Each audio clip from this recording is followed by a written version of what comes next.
13 on Your Sidelines, sponsored by Davenport University. Get where the world is going. You can be louder than that. Come on. That's good. Nice. That was good. All right. Here we go. It's my favorite night of the week. It's your favorite night of the week. It's definitely their favorite night of the week. Welcome into 13 on Your Sidelines, week 2. I'm Jacob Seuss. We have another action-packed show. I don't know if it was the full moon, but things got a little weird tonight. But before we get to the highlights, we want to introduce you to our guests of the evening. Please welcome the cheerleaders from Coopersville High School.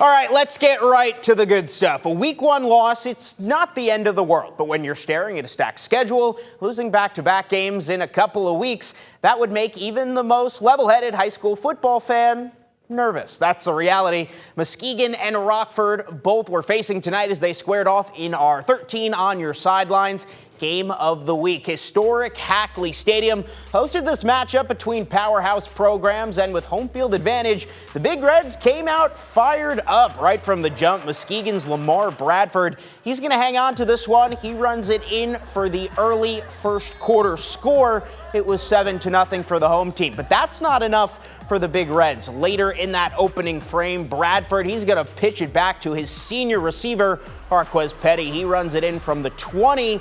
That would put Muskegon up 14-zip, looking good early. Rockford, though, they would end the half with a field goal. The tables would turn in the second half. Here we go for the Rams. Luca Hearn powering his way into the end zone. That would finally put the Rams on the board. So we're going to jump to the fourth quarter. That's where Rams senior starting quarterback Braden Daniels, he's going to take off from the 26-yard line, trots on in. That would give Rockford its first lead of the evening. And Rockford's going to continue to kick them while they're down. Daniels, he's going to take to the air now, finding senior Jack Eichbauer. He runs it through the end zone, and boy, howdy, that crowd, they're rowdy. Lamar Bradford, he would run one more in for the Big Reds, but it would be too little, too late tonight as Rockford, they take our 13 on Your Sidelines game of the week, 30-26. After the game, head coach Brent Cummings, though, he addressed his Rockford team's lackluster beginning. Yeah, there's an intensity to play the game, and our guys can do it. We saw it at the end, but it's important that we understand this is a 4-quarter deal, and we get off.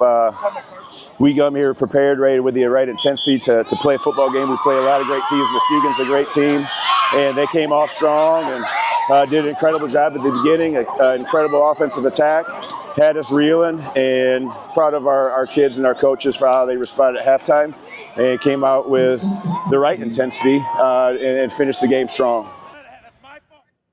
A win is a win, doesn't matter how you get there. 2018 East Kentwood, they went 9-2, and ever since then, it's been somewhat of a rough go for the Falcons. But EK, in their second year, the Tyrone Spencer area, and they've got a Michigan State-bound quarterback in Cade Kaufman. So time to see if this year's Falcons can live up to the preseason hype as they host Division II state runners-up from last year, Byron Center. Early second half, Falcons up 21-zip, but the Bulldogs start their comeback. Easton Weichers finds Will Baumbach wide open, 40-yard score, 21-7. The Falcon offense kept rolling in the second half. There's Kaufman. He's going to find Amon Edmonds in the flat. Edmonds does his best Barry Sanders impression, making tacklers miss, cuts it across the field. Big gain. That would set up Jesse Phillips for the powerful touchdown run. That would restore the 21-point lead. So we go next Falcon possession.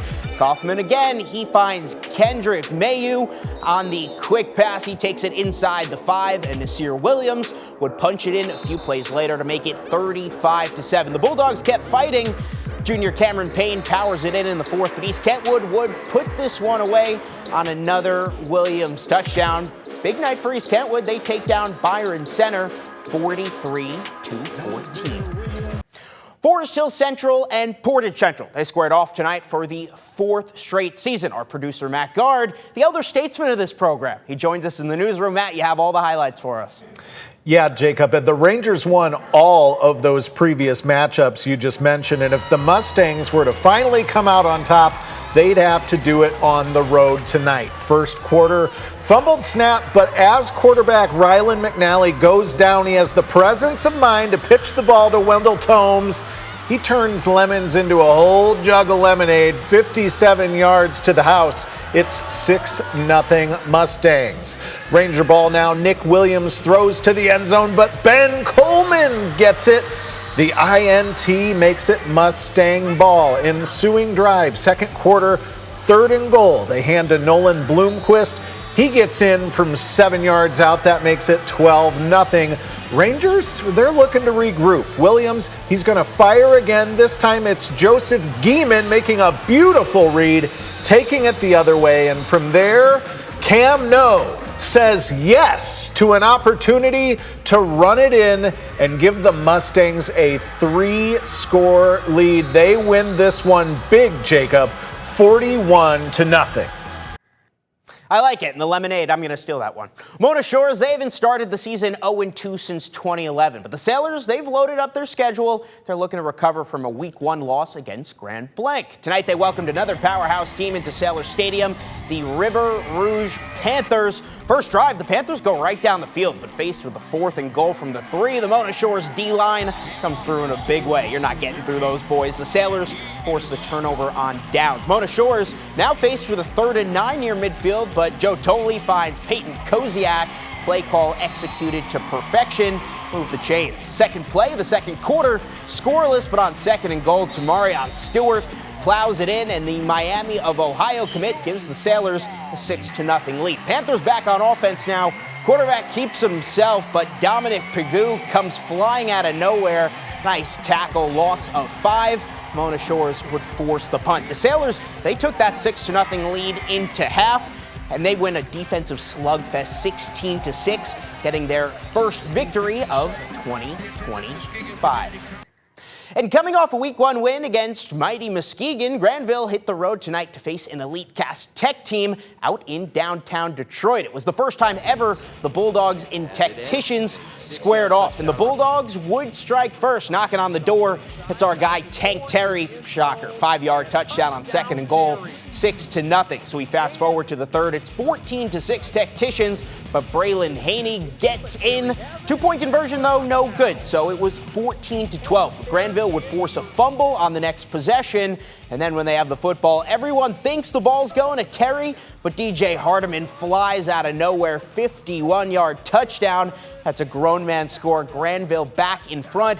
This one would require overtime, tied at 28, but Cass Tech would get the last laugh. Game-winning field goal ends it. Heck of a road effort tonight from Granville, but the Bulldogs fall for the first time this season, 31-28 in overtime.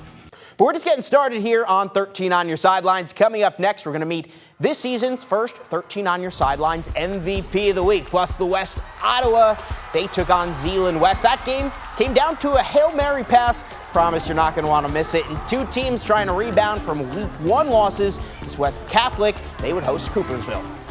And as we head to break, we'd like to thank our food sponsor, Robinson Dental, for buying pizza for all our in-studio guests.